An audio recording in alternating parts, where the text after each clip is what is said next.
Let's make some cookies. Toast your pecans on medium heat for about 2 to 5 minutes. Try and keep them all in the pan. And you can also use an oven if you're not comfortable with the stovetop. Let those cool completely. Mix your dough starting with 1 stick softened butter, 1/4 cup of powdered sugar. Cream that really well and add a pinch of salt. While that's mixing, add your vanilla extract, 1 teaspoon.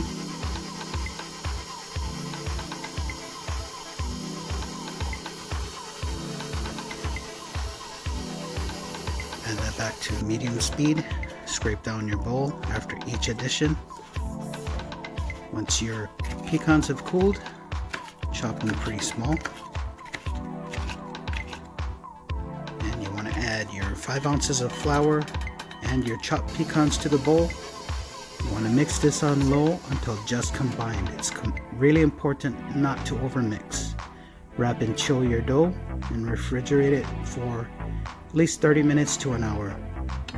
Using a truffle scoop, scoop your mix and round it into balls. I used a truffle scoop and this got me about 30 pieces. Bake your cookies for 15 minutes at 275 convection or 300 conventional oven, and after 15 minutes they should be perfect. They won't spread as much, but what you want to look for is a nice slightly brown bottom like that. That's what you're looking for. Let your cookies cool for about 5 minutes. While they're still warm, it's important to get that first coating of powdered sugar on them. Keep going until they're all done. Let them rest on the cooling rack. And you want to be sure that they're still warm. This is very important so the sugar can stick on it.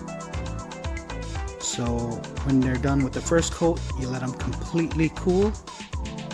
And at that point, it's going to be slightly sticky and tacky, but that's what you want to get the second coat of sugar on there. Keep repeating this process until you're done with the last cookie. And they should look like little snowballs. Only thing left to do is to enjoy. This recipe makes 30 pieces. You might want to double or triple it if you have a big family. Enjoy. Aloha.